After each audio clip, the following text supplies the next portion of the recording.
Assalamualaikum. Makin kesini teman-teman saya itu makin nambah umur ya. Ya iyalah. Terus makin banyak tuh yang kena gangguan aneh-aneh degeneratif. Cokot-cokot pain di pundak, dengkul, ada yang keserang stroke, Masya Allah. Ada yang masih kepala 5 bahkan kepala 4. Terus tercetuslah pertanyaan. Ini satu dulu ya. Bisa nggak sih gangguan syaraf kejepit yang menimbulkan pain yang mengganggu banget itu diatasi dengan stem cell? Jawaban pendeknya bisa. Di balik kata-kata bisa tentu ada catatannya. Kalau udah meluas dan komplikasi kemana-mana dan kemampuan healing di tubuh sudah pada kibar bendera putih, mestinya itu ya walau alam. Tapi kalau masih awal-awal, masih belum komplikasi, mestinya itu masih ada kansnya. Istilah syaraf kejepit itu sendiri seringkali kaprah ya. Bisa aja dokternya itu sifatnya mengira-ngira saja, menduga-duga, dan bukannya dia itu dengan mata kepala sendiri beneran hakul yakin ngelihat dengan gamblang kayak ngelihat seekor kucing kejepit pintu. Yang jelas, sama dengan situasi yang di jalanan disebut syaraf kejepit itu, ada pain, rasa nyeri, sakit yang nggak hilang-hilang. Kalau kejepit tapi relatif biasa saja, cuma menimbulkan keterbatasan gerak, tapi nggak ada painnya, seringkali itu didiemin. Walaupun yang kayak gitu itu seringkali justru yang paling bisa dituntasin sama terapi-terapi holistik. Terus, kalau beneran bisa nih ya, balik lagi, stem cell itu mengatasi gangguan syaraf kejepit, gimana caranya? Nah, pertama, kita mesti tahu stem cell itu apa. Dia itu sel induk, sel bahan, sel punca, asal muasalnya kita semua. Sel rambut kita dulunya itu dari stem cell. Sel tulang dulunya stem cell. Dan seterusnya. Semua sel di tubuh kita ya kayak gitu. Kalau dia itu bukan anakan, hasil membelah diri dari sel yang sejenis, itu terbentuknya dari stem cell. Karena itu, stem cell ini disebut bahan material yang multipotensi gitu atau omnipotensi untuk segala macam healing dan rebuilding. Singkat kata, kalau tubuh kita kelimpahan stem cell, maka besar peluangnya kondisi pain, semacam kondisi syaraf kejepit tadi itu bisa terpulihkan, bisa tersembuhkan. Yang lebih berat dari itu aja bisa. Saya kemarin nonton testimoninya di salah satu video, pensiunan petugas damkar yang dengkulnya sempat remuk, terus cokot-cokot parah di masa tuanya, itu bisa ngerasain dengkul remuknya serasa pulih seperti dengkul satunya yang nggak pernah kecelakaan. Sampai dia itu lupa ya, yang dulu kecelakaan itu dengkulnya yang kiri atau yang kanan. Sampai segitunya. Padahal itu terapinya sudah di masa tua. Nah, terus gimana caranya agar tubuh kita kelimpahan stem cell itu? Ini dulu pernah kita ulas, tapi secara ringkasnya, untuk memunculkan kelimpahan stem cell di tubuh kita, itu ada sejumlah cara lazim yang dikenal oleh kalangan kedokteran zaman kekinian. Ini di satu sisi meringkas yang lalu ya, di sisi lain melengkapi juga. Pertamanya banget, caranya itu, ya didiemin aja. Kalau anak kecil, apalagi bayi, itu kenceng bener produksinya stem cell. Sampai dewasa, sampai tua gitu, itu produksi stem cell tetap ada. Jadi kita pun diam aja, duduk bengong di gerdu gitu di pinggir jalan. Kalau emang di dalam tubuh kita itu memerlukan healing, ya dia akan memproduksi stem cell. Cuma ya, porsinya nggak kayak bayi itu, akan perlu waktu lama. Dan lagi pula racikan-racikan pendukungnya, kecukupan energinya, itu orang tua tentu beda sama anak kecil. Udah gitu, orang itu suka keisengan, terus sok kreatif. Dia minum inilah, itulah, tanpa sadar bahwa itu tuh bukan yang ngencengin produksi stem cell dan segenap racikan serangkaiannya, malah meredamnya. Macam-macam malah nggak dapet. Boleh dibilang, ini metode sabar gitulah mungkin namanya. Diem aja, jangan diasup apa-apa yang aneh-aneh, daripada kalau kita keisengan, coba-coba dengan yang kita nggak tahu dampaknya kepada stem cell. Keduanya itu dengan terapi bioteknologi, yaitu di klinik-klinik khusus, klinik stem cell yang memang menjual jasa stem cell terapi. Ini bisa dibilang metode canggih kekinian, relatif praktis tapi mahal. Apakah relatif aman? Ya, kalau kebablasan ada risikonya juga sih. Yang ketiga itu dengan extended fasting 28-120 jam. Atau bisa dibilang extreme fasting. Pembuktian-pembuktian pertamanya dulu itu di MIT di Amerika sana, tapi makin kesini ini makin menjadi konsensus dari para peneliti karena memang dengan fasting tertentu yang jangkanya segituan tadi, stem cell di tubuh itu bisa dimunculkan melimpah ruah dibandingkan dengan saat tidak fasting, tidak puasa. Kemudian keempatnya itu dengan extended fasting tapi yang lebih kasual, yang rutin, yang kelasnya cuma sekitaran 24 jam saja.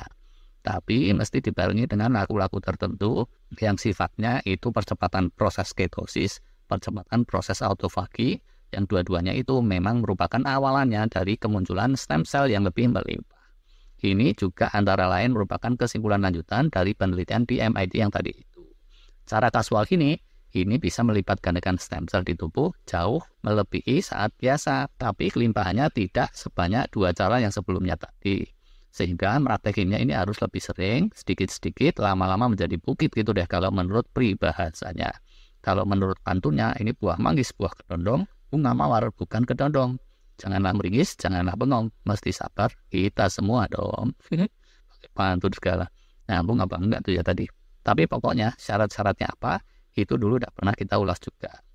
Cara kelimanya itu model yang lebih ringan, tapi diatur dengan cermat. Seperti model diet FMD atau fast mimicking diet atau fast mimicking teknik, seperti yang diperkenalkan oleh Profesor Walter Longo.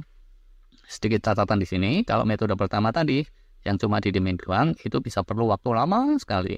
Bisa keburu melet orangnya, dan bisa jadi kebanyakan kita tidaklah sesabar itu. Sehingga dia itu cuma diandalkan untuk gangguan yang kelasnya ringan-ringan saja. Dan untuk yang berat, wallahu a'lam. Untuk yang kedua, terapi biotek, aneh apa sih? Nggak terlalu aneh loh sebenarnya. Apakah di Indonesia sudah ada? Saya belum nyoba, tapi nonton di sejumlah kanal, sepertinya sih ada beneran dan bukan hoax. Di Bandung ada, di Surabaya ada, Medan aja juga bisa di googling. Gimana cara kerjanya? Pertama, si pasien itu diambilin sampel-sampel sel hidupnya dia dari tempat-tempat yang nggak terlalu menyakitkan lah kurang lebihnya. Terus sel-sel hidup itu dibiarkan di mesin, entah dengan mesin bikinan Jepang atau Jerman atau mana gitu, yang cara kerja mesinnya itu mengikuti prinsip-prinsip yang diajarkan oleh Dr. Shinya Yamanaka, menang Nobel dulu itu, suhunya stem cell dunia yang pernah kita bahas. Setelah beberapa waktu, sel-sel hidup yang ada mengalami pemudaan kembali, balik asal menjadi stem cell, sel induk, sel puncak, lalu stem cellnya yang sudah bermunculan itu dilipat gandakan melalui pembelahan-pembelahan sampai jumlahnya itu jutaan atau mungkin miliaran gitu. Dimasukin ke semacam kantong infus, terus ya udah pasiennya dikondisikan dulu. Yang terbaik ya tentu dia harus menjalani fasting yang sampai mengencengin autofagi. Dah gitu, ya dia harus diinfuskan kantong-kantong berisi stem cell tadi itu. Menurut sharingnya Pak Dahlan Iskan, ini akan perlu waktu cuma sekitaran 2-3 jam saja selesai. Terapi bioteknya selesai, tapi healingnya itu baru akan kerasa dalam beberapa hari kemudian. Kalau baru sehari 2 hari, itu mungkin nggak kerasa bedanya apa-apa sih. Tapi kalau ada kondisi-kondisi tertentu, selang beberapa hari, terus hasilnya bisa terasa wow gitu. Sejumlah testimoni banyak tuh di medsos atau sosmed nih ya. Udah lah. Ada nggak sih yang udah diterapi stem cell terus gak ngaruh? Walau alam. Tarifnya berapa? Nah, kalau di awal-awalnya dulu itu bisa tembus di atas 1 miliaran gitu. Tahun 2023 ini mestinya masih ada tuh yang kelasnya di atas 500 juta kayak gitu.